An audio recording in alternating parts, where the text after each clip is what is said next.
Assalamualaikum warahmatullahi wabarakatuh. Alhamdulillahirabbil alamin. Asyhadu an la ilaha illallah wa asyhadu anna Muhammadan abduhu wa rasuluh sallallahu alaihi wasallam wa ala alihi wa ashabihi amma ba'da. Bapak Ibu yang dirahmati Allah, kembali Abah akan memberikan beberapa bimbingan terkait dengan pelaksanaan ibadah umroh. Ada beberapa hal yang akan disampaikan kali ini terkait dengan pelaksanaan ibadah tawaf di Baitullah.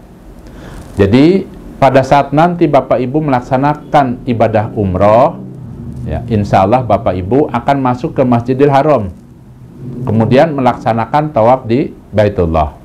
Hanya saja nanti pada saat pelaksanaan tawaf di Baitullah, ada beberapa amalan-amalan sunnah yang bisa dilaksanakan sebagai tambahan pahala.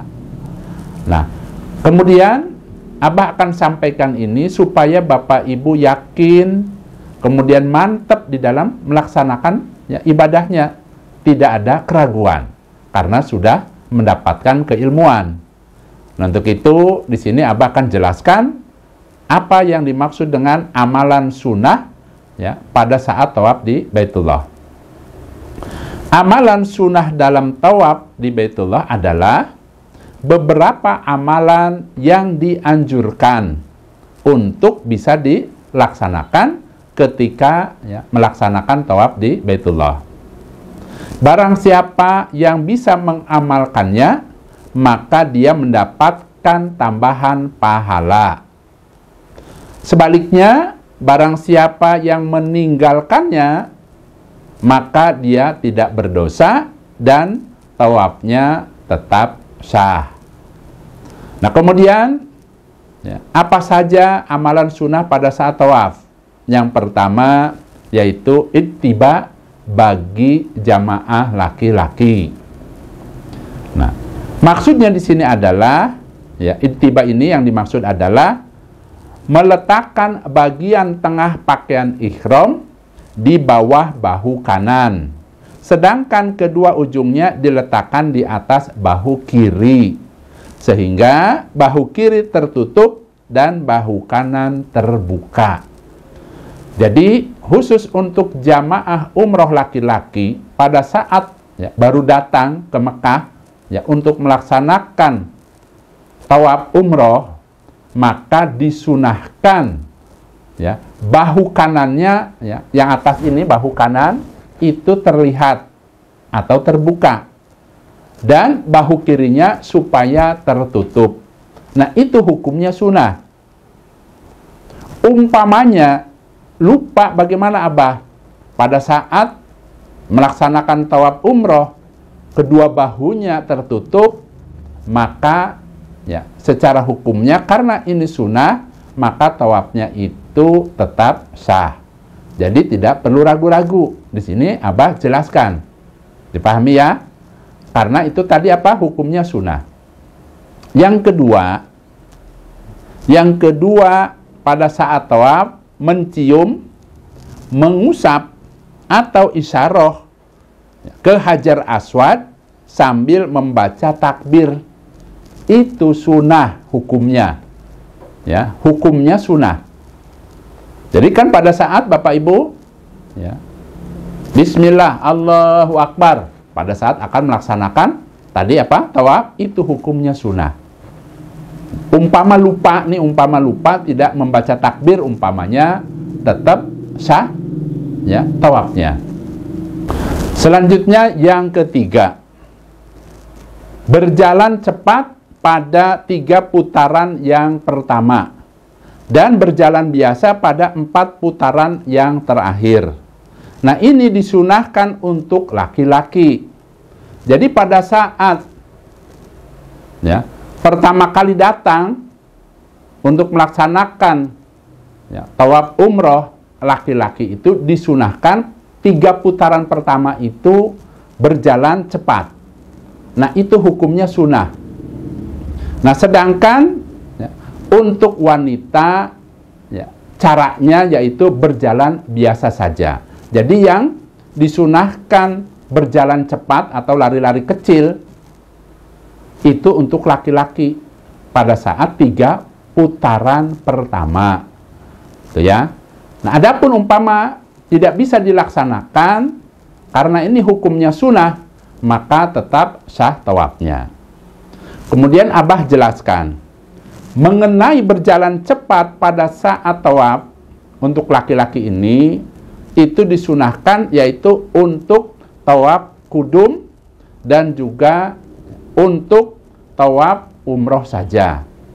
Jadi tawaf umroh pada saat umroh baru pertama kali datang Bapak Ibu, ya khusus yang laki-laki disunahkan ya berjalan cepat. Dan bagi orang yang tidak umroh umpamanya datang ke kota suci Mekah kemudian melaksanakan tawaf, namanya tawaf kudum.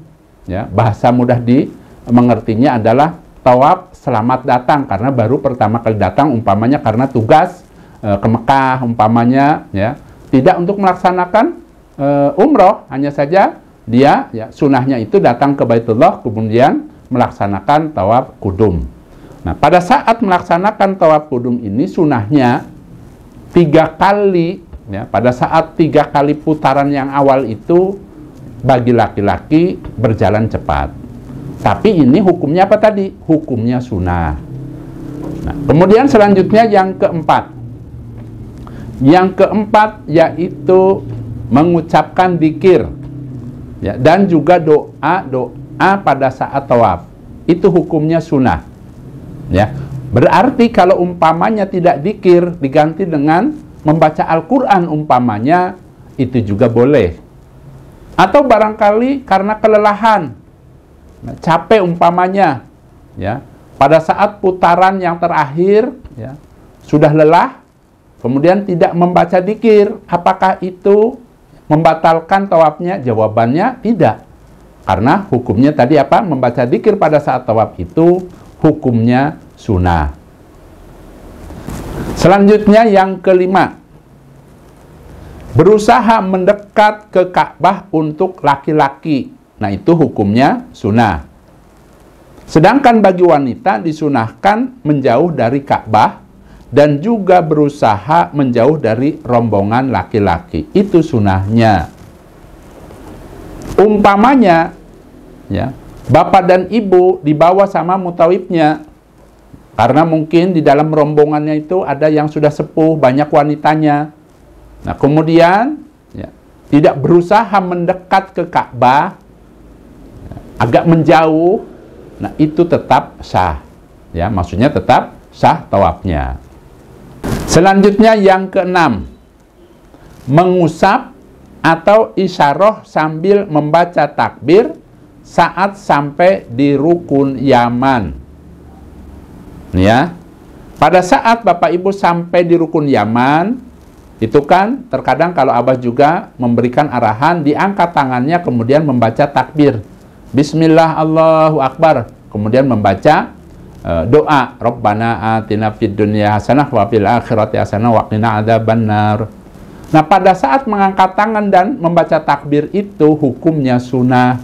Andaikan tidak dibaca takbirnya kemudian tidak diangkat tangannya pada saat lurus dengan rukun Yaman, maka tetap sah tawafnya.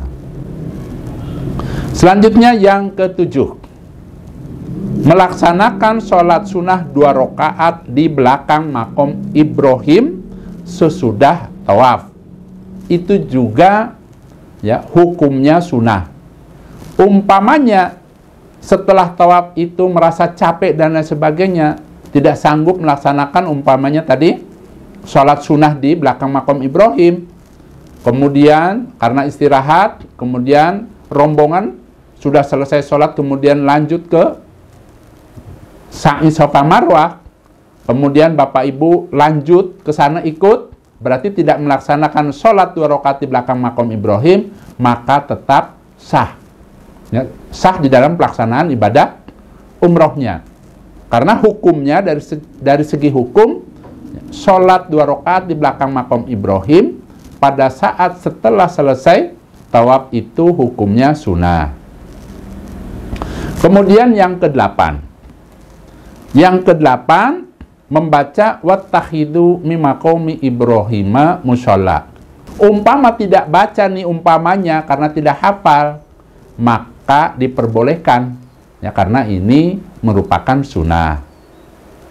Nah, jadi dibacanya ini kan kalau Abah itu biasanya ya setelah tawaf 7 putaran, kemudian ke belakang makom Ibrahim, sebelum sholat, ini sebelum melaksanakan sholat, kemudian baca ini dulu ya.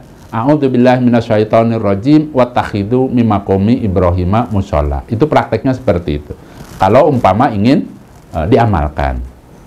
Yang kesembilan yaitu ya, pada saat melaksanakan sholat 2 rakaat setelah tawaf, itu sunahnya setelah membaca surat Al-Fatihah di rakaat pertama, kemudian membaca surat Al-Kafirun.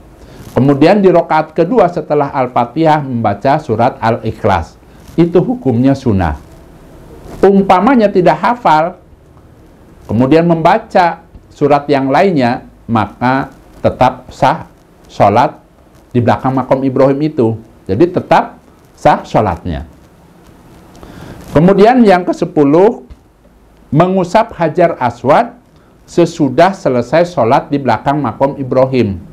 Jadi kalau Nabi ya, pada saat ya, setelah selesai sholat 2 rakaat di belakang makom Ibrahim setelah melaksanakan tawaf, kemudian Nabi pada saat akan berangkat menuju ke ya, Bukit Sofa untuk melaksanakan sa'i, Nabi itu ya, mendekat ke Hajar Aswad, kemudian mengusap Hajar Aswad.